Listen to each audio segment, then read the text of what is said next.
మీ personal interviews మరియు వ్యాపార ప్రకటనల కొరకు ఈ నెంబర్ని సంప్రదించండి. నమస్తే, వెల్కమ్ టు మనం టీవీ. ప్రస్తుతం మనతో పాటు ఉన్నారు ప్రకృతి వనం ప్రసాద్ గారు. సార్తో మాట్లాడదాం. హలో సార్, నమస్తే. నమస్తే సార్, జనరల్గా ఇప్పుడు బ్రేక్ఫాస్ట్ గురించి మాట్లాడుకుందాం. చాలా మందికి ఇందులో డౌట్స్ ఉంటాయి. అల్పాహారం ఏంటంటే ఎక్కువగా మనం ఇష్టపడేది దోశ, ఇడ్లీ ఇవే. కానీ ఇప్పుడు అసలు అవి తినకూడదు, కార్బోహైడ్రేట్స్ కాబట్టి. సో అవాయిడ్ చేస్తేనే బెటర్ అంటున్నారు. సో బ్రేక్ఫాస్ట్ ప్లేస్లో ఇవి అవాయిడ్ చేసి ఏం తీసుకుంటే బెటర్ అంటారు హెల్తీగా ఉండడానికి? ఇప్పుడు మిల్లెట్స్ కూడా కార్బోహైడ్రేట్సే. మిల్లెట్స్ ఏమి ప్రోటీన్ ఏం కాదు, దాంట్లో కొంచెం ప్రోటీన్ ఉంటుంది, ఏదో 6 గ్రాములు 7 గ్రాములు. కార్బోహైడ్రేట్స్ కూడా మామూలు గ్లైసిమిక్ ఇండెక్స్ అంటాం, వాటికి రైస్కి హెవీగా ఉంటుంది, దీనికి 5 10 తక్కువ ఉంటుంది. సో దీంట్లో ఎక్స్ట్రాగా ఉండేది ఏంటి? పీచు పదార్థం, ఫైబర్.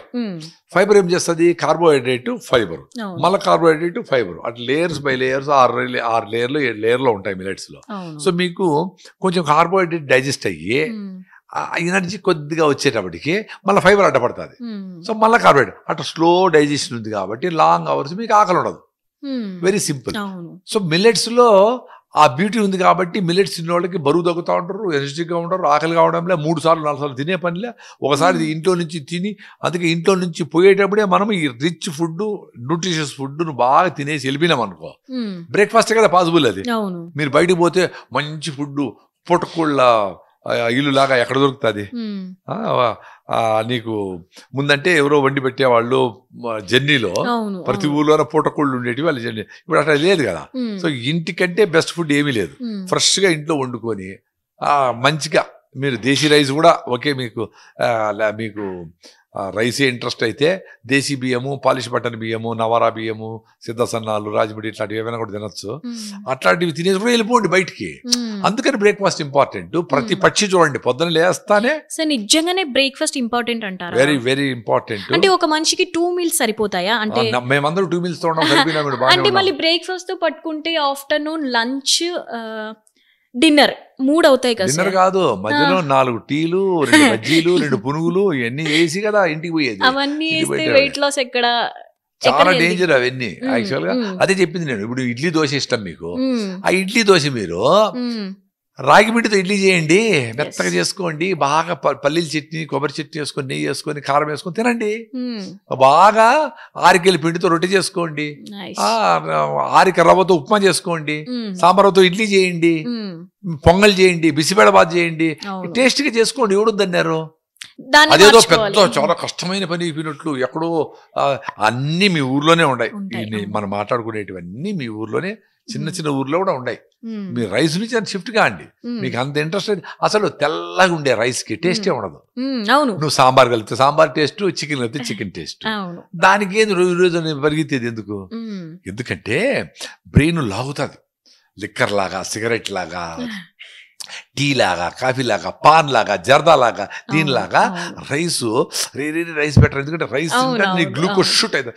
అబ్బా అనే గ్లూకోజ్ టేస్ట్ కూడా కాదు రైస్. ఎందుకంటే ఇమ్మీడియట్ గా తింటానే ఒక రకమైన తృప్తి, బ్రెయిన్ హ్యాపీ రా, నువ్వు మంచి పని చేసావురా భుజనానా అని చెప్తాది అది. అందుకని నీతో అది రైస్ తినిపిస్తుంది. నువ్వు రొట్టె తిను 2 రోజులు 3 రోజులు బయట పోయి నార్త్ ఇండియా పోయి రొట్టె తిన్నా అనుకోండి, ఎప్పుడెప్పుడు రైస్ తినేద్దామా అని ఉంటుంది. అవును, సౌత్ వాళ్ళకి రైస్ అలవాటు కదా. రైస్ అట్లా నార్త్ వాళ్ళకి చపాతి. సో వాళ్ళకి అది అలవాటు కాబట్టి వాళ్ళు రైస్ కంటే చపాతీలు ఎప్పుడు తిందామా అని ఉంటారు వాళ్ళు. సో బ్రెయిన్ కి ఏది తింటే దాని గ్లూకోజ్ తక్కువ లేకుండా అది జాలీగా ఉండాలి, అది మత్తులో ఉంటుంది. అందుకే మనం మత్తులో పెట్టేది.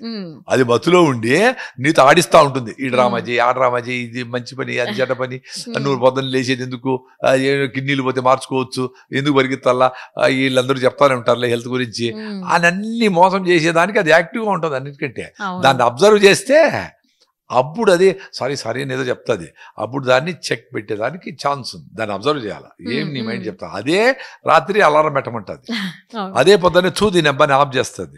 మళ్ళీ నిన్ను నువ్వు 9 గంటలకు లేచి తిట్టుకుంటా ఉంటావు. అటు ఎన్నిసార్లు ఇరిగి ఉంటుంది. సో నీ బ్రెయినే best friend, the worst enemy. సరే, ఇప్పుడున్న ఈ జాబ్స్ కి, బిజీ లైఫ్ కి బట్టి టైం ఉండట్లేదు మాక్సిమం చాలా మందికి. అయితే ఈ జిమ్ ఇవన్నీ అవాయిడ్ చేసి ఇవి కాకుండా వెయిట్ లాస్ ఎలా అవ్వాలి అంటారు? ఫిట్ గా ఎలా ఉండాలి? అదే ఇప్పుడు చిన్న చిన్న వాటికి బండి తీసుకుపోకూడదు. ఆఫీసులో అనవసరంగా 1 ఫ్లోర్ 2 ఫ్లోర్లకి మెట్లెక్కాలా. ఇంట్లో కూడా గమ్మును కూర్చోని ఉండకుండా నీళ్లు తెచ్చుకోవడము, 2 సార్లు పోవడము రావడము, అమ్మకు ఇంట్లో వాళ్ళకు హెల్ప్ చేయడము, ఇవన్నీ చేయాలా. 2 మీల్స్కే పోవాలా, హై ఫైబర్ ఉండే ఫుడ్ తినాలా. పొద్దున్నే తినేసేయండి, ఇంటికాడ నుంచి మధ్యాహ్నం మీకు ఆకలేస్తుంది అనుకుంటే 2 ఫ్రూట్స్ తినండి, సీజనల్ ఫ్రూట్స్. అరటిపండ్లు, అరటిపండు, ఆపిల్స్ కాకుండా మిగతా ఏ ఫ్రూట్ తిన సీజనల్ ఫ్రూట్స్, సీతాఫలంకాయలు, పనసకాయలు, అలనేరేడు పళ్ళు, జామకాయలు, మామిడి పళ్ళు, బేరికాయలు, సూపర్.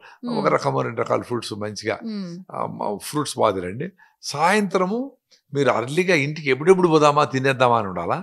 తినేసి గుట్లో దీపం నోట్లో ముద్ద, అంటే 6 గంటలకంతా గుట్లో దీపం పెట్టే టైం కదా భోజనం తినేసి 8కి 9కి పడుకున్నారనుకో, 8కి చిన్నగా లైట్లన్నీ డిమ్ చేసి, ఇంట్లో పిల్లలు కూడా అంతే, మీరు సెల్ ఫోన్ నిలిపేయాలా, వాడకూడదు 9 తర్వాత. నిలిపేసి మీరు పడుకున్నారనుకోండి, మీరు లైట్ ఆఫ్ చేస్తే వాడికి 2 రోజులు కూయి అంటాడు పిల్లోళ్ళు, మాకు నిద్ర పడలేదు. వాళ్ళకే నిద్ర వస్తుంది, ఎందుకంటే లైట్లు ఆఫ్ చేసి అట్మాస్ఫియర్ అట్లాగా డార్క్గా ఉంటానే మీ బ్రెయిన్లో నుంచి మెలటోనిన్ అనే హార్మోన్ రిలీజ్ అయ్యి మత్తుకు పెడతాది. అది it's been tested, proved. So dark ఉండే దగ్గర పడుకోవాలా. నేను లైట్లో పక్కన వేసి ఇంకోరు టీవీ చూస్తాను, ఇంకోరు సౌండ్లు ఉండి, ఇంకోరు పక్కింట్లో సౌండ్లు పెట్టి డీజేలు పెట్టుకుని ఉంటే ఎట్లా నిద్ర పడుతుంది. సో అర్లీగా 9 గంటలకు పడుకుంటే ఆటోమేటిక్గా అందరూ బ్రహ్మముహూర్తంలో 4 గంటలకు అందరూ లేస్తారు. ఇంకా ముసలోళ్ళు అయితే కానీ 1 గంటకే 2 గంటకే లేస్తారు. సార్ అప్పుడు పడుకుంటాం సార్ మేము, 2 గంటలకు పడుకుంటారు. ఎట్లా మరి ఇంత, ఇప్పుడు మనం అట్లా జంతువులు కాదు కదా. ఇప్పుడు సాయంత్రం అయితే పులులన్నీ వచ్చి వాటికి నైట్ టైం విజన్ ఉంటుంది వాటికి, అందుకని జంతువులు నైట్ టైం విజన్ ఉండదు కదా, స్మెల్ బట్టి తప్పించుకొని పోతా ఉంటాయి.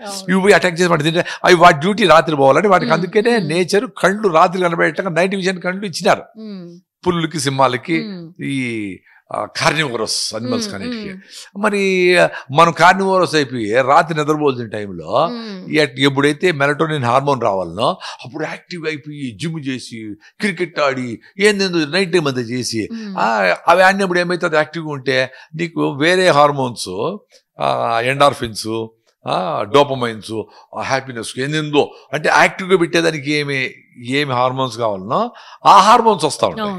నువ్వు నిద్రపోయే హార్మోన్ మెలటోనిన్ వస్తుంది ఓ పక్కన, ఇవి సప్రెస్ చేసి